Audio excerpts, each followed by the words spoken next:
Hello everybody and welcome back to Dark Hunting Ground. I've actually been having a lot of fun with this game since, yesterday. Not sure how long that's going to last because even though this is just a demo, there's some things about it that make me feel like there's a limit to the amount of enjoyment you can get out of this. I don't know though. We're going to keep playing around with it and see if maybe it becomes something that I can kind of get into, because it is pretty addicting with the way that it works. But this is a different character from the one that we were playing yesterday. We were trying to do like a roguelike character. This is sort of my AoE magey kind of character, and it's actually pretty fun because this big circle here and the AoE ability that I have does a lot of damage, so it's nice to run around the screen and just kind of blast stuff. So we're going to do a map real quick just to kind of show you the build and how it works. And then we'll explain everything about the build so far. And then for those of you who have never seen this game before, my video yesterday was me just kind of starting to learn how all this stuff works, and I've learned a lot more since then. So we'll go through what all of these vendors and stuff do. Let's go ahead, hop into here. Let me see if I can find, we'll do this one here because it's going to give me 40,000 money to do that. So we'll hop into here and, oh wow, this is a small map.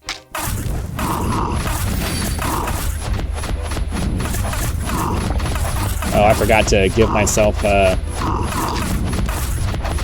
I forgot to make my window always on top.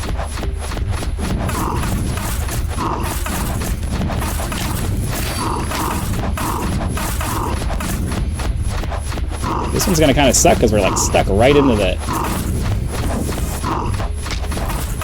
Okay, hold on.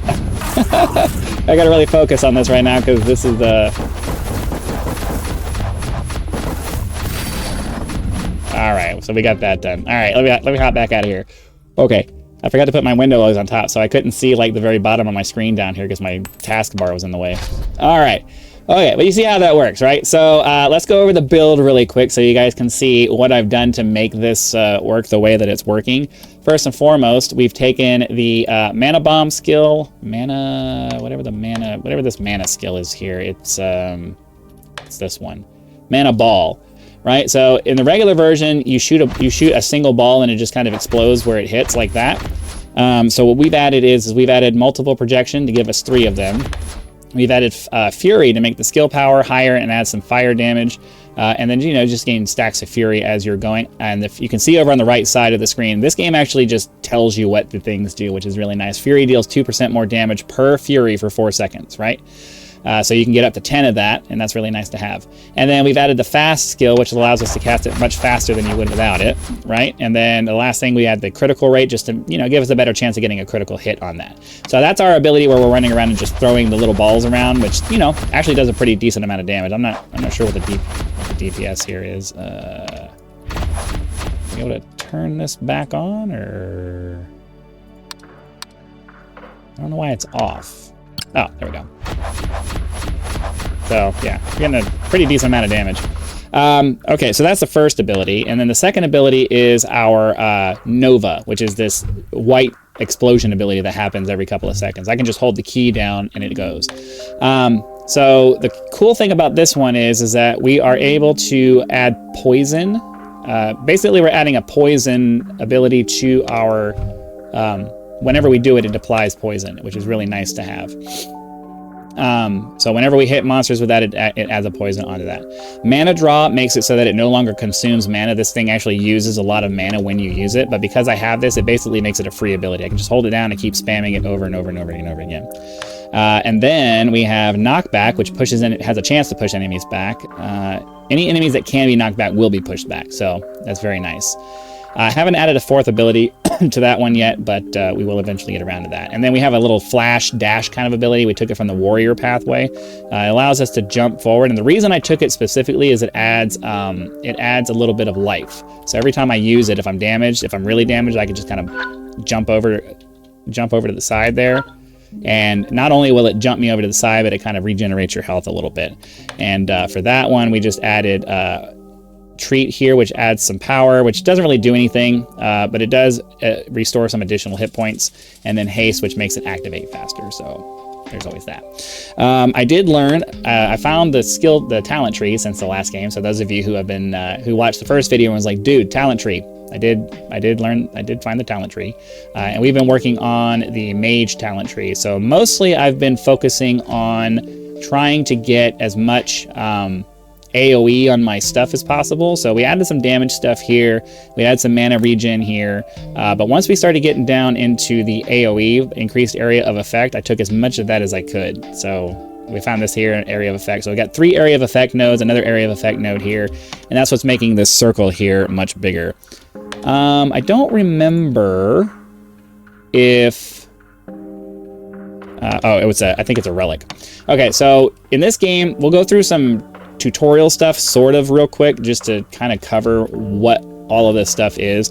So you have these slates that you pick up, which are basically abilities that you can get that they're basically like support gems in Path of Exile. You pick them up and you can tack them to your ability and it makes your abilities more powerful. And when you go into your inventory, you can sort by slate and you can see all of the stuff that's here. Relics, on the other hand, are things that you attach to yourself that provide you with a continuing benefit. So for this one, any ailments I cause will spread to other enemies. This broken head one makes it so that I deal damage over time to all enemies inside of a certain range. And because I've extended that range over using my passive tree, this is much bigger than it started out being. So we also have Mana Devour, which gives us more elemental damage and increased mana regeneration rate. Tarantula, whenever I apply poison, I have a 40% chance to add an additional layer of it. So whenever we're running around spamming our deal here, it has the chance of stacking on an additional poison, which does even more damage. So that's pretty nice. And then Threat Chain, whenever you deal damage, whenever we're close to an enemy, it basically makes it so that when we're closer to an enemy, we deal more damage. So the closer we are, the more damage we do, which is kind of nice. I didn't realize I unlocked another one of these via the passive tree, but, or not the passive tree, the dark tree, this tree here that you use to open things. We'll talk about that in a second. But I don't have a relic to put in there right now, so we'll get around to that in a minute. Okay, so that covers the character and the build, I think. We'll talk about the tree here in a second. Obviously, you find missions here with the shepherd. He opens up the portal to take you to the area that you're supposed to go. When you first start, you have access to all of the abilities in the game via these statues. You just go to the statue, purchase the ability, and then you can start working on it. You don't have to pick a class. You can always swap out at any point by just buying the abilities and then swapping them into your tree. So you have like the ranger, bow and arrow style abilities up here, the fighter over here, the wizard over here. This is sort of like a summoner kind of class over here. It allows you to summon different things to make to have things like follow you around the map. And then this is like the rogue / ninja kind of abilities over here. So whenever you want to do a map, you come over here to this guy, you pick what difficulty level you want to fight at, and then you pick which monster you want to go after, and he'll open a portal, and you'll hop into a map like we did before. This guy over here is very important because he has your dark tree, which is sort of like it's a progression. It's the method they use to control your progression through the game. So as you collect void crystals, you can have these bad void crystals, good void crystals, superior void crystals, and perfect void crystals. And you get these based off of either fighting specific monsters that give you these, or you get the ability to go into your inventory and break down the different colored items. So obviously a white item is going to give you the white void crystals, the greens are going to give you the greens, the purples the purples, and any uniques you find will give you the perfect ones. So once you have those, you can come in here and based off of the price that they want you to pay, it'll cost you some money and it'll cost you a void crystal of some description usually.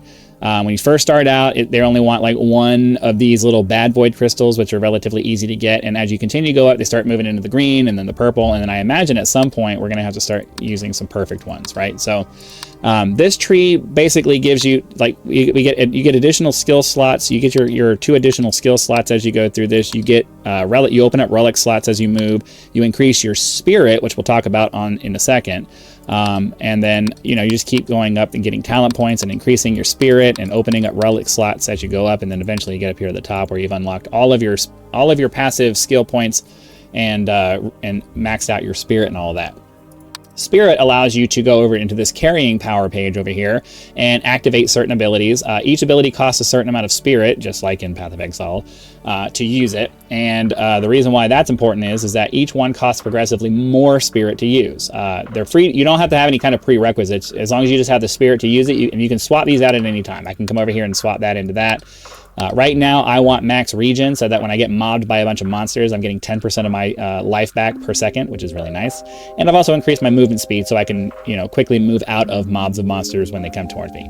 There's a bunch of different other options here from, you know, different kinds of more life or more regeneration, defenses, cooldown recoveries and things like that, cold and lightning, and the different kinds of damage types, the different kinds of other types of attacks, whether it's you know, melee or projectiles and things like that. You can look through all of this if you're interested to play the game, but you need spirit, which you get from this tree here. Like my next set of spirit's going to cost me 50,000 money and a purple superior void crystal, so I could actually do that now.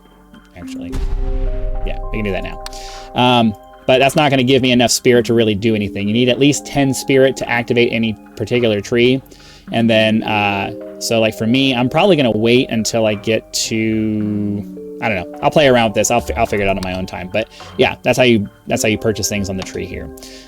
This guy over here gives you special monsters to hunt. And when you kill them, you get a bunch of specialized equipment, higher quality equipment, and they also drop these chaos essences or chaos scents or something like that. And when you get enough of those, he offers you something, or he gets you to the point where you can fight this chaos avatar, which I'm guessing is going to give you crazy amounts of cool stuff. So I've done 2 of these so far. I'm waiting for the other 2. Because I'm still playing the demo, I'm not sure that these will show up. So it did tell me that the demo was over, but it's allowing me to continue to play where I am. I may purchase the game and try to do that, but for now, I'm still just kind of playing with it. This is sort of like the crafting guy over here. He allows you to make things, transform things, and enhance things, and it will cost you things depending on what materials you have and what materials they want. I haven't spent too much time with this. I would have to actually sit down and look and try to figure out how all of this works, but that's what this guy is. To get materials for different things, all you have to do is go into your inventory and click on the disassemble button. You can either get these void crystals from completing missions or breaking down the gear that you pick up. And then they have it to where you can select all of your commons, all of your rares, epics, and all of that stuff. And it'll auto select those, and then you just hit disassemble, and it will convert your equipment into the various void crystals that are available. I'm not going to do that right now because I don't really have anything available. But that's a nice feature that you can continue to make void crystals as you're acquiring gear. This guy over here continually enhances your potions. He's the doctor. So you only get 1 potion, and your potion can only do 1 main thing. So for right now, I have mine restoring 400 life immediately for me every time that I use it. You could have it restore mana, and you could have it restore mana over time. I do believe that these restore more life over the course of the potion working, but it takes a while. Whereas these give you immediately give you 400 life or 95 mana, or you can increase your movement speed if you want your potion to do that. And then you can add secondary effects when you use your potion. Right now I have damage reduction whenever I use it, so that way if I'm in a position where I'm taking enough damage, I want to reduce the damage intake as well, so I have that. And then I'll also increase my block rate, which makes it harder for enemies to hit me, so that's really nice too. So these are the NPCs. There's a vendor over here where you can buy things. This is just straight up purchases of different things that you can do, or you can do an order here, which I believe, I'm not sure, I haven't really played with it yet, but I believe it gives you a better chance of finding something specific that you want. So ideally, at some point you'll play with this and, you know, get something really cool. But yeah, this is the merchant here. And yeah, that's it. You got the inventory, you got the stash over here basically, so that if you have a bunch of stuff that you don't want to hold on, that you don't want to keep on your inventory, but you don't want to lose it, you just put it in the stash over there. And yeah, that's pretty much it. So yeah, I've been having a lot of fun with this game so far. It is highly addicting because, you know, you head over here to the guy, you find something that you want to fight, you hop in, and it takes you, generally for me, it takes me a minute or less to finish one of these. So, you know, especially the lower level ones. The lower level ones go super fast, but I'm just able to walk in here and just blast a bunch of stuff down. And you still have to be careful because, you know, if you're not paying attention, you get hit by a bunch of stuff and then you're done. And then the boss comes in and does a lot more damage than any of these other guys do. And I'll take that tarantula relic. Once the boss pops in, they tend to do a lot more damage, and it's real easy to like just space out, and then all of a sudden you're fighting the boss because you don't realize he popped in, and then he just melts you down real fast. So you just got to be like these little guys here, especially because I built my character to be a, you know, very much a be able to handle damage very well. It's really nice. And I'm also just kind of overpowered for the level that I am because I can't go any higher because it's a demo. But yeah, that's the game. Hopefully you guys enjoyed that. We'll continue probably playing around with the demo for a while because I want to go back and play with the ninja character that we were developing and see how high we can take him before the demo runs out. And over time, I'll decide if I really want to continue playing the game or not, especially on a video format. But let me know what you guys think. Thank you very much for watching. Be sure to click the like button, subscribe to help us reach 10,000 subscribers. Join as a member for early access to videos, among other perks, or you can just leave YouTube's version of a tip with that thanks button. Also have PayPal and Patreon links in the description if you prefer to go that route, because some people don't want to go through the YouTube economy to do that. So again, thanks for watching. Be sure to come back for our next video, and I'll see you then.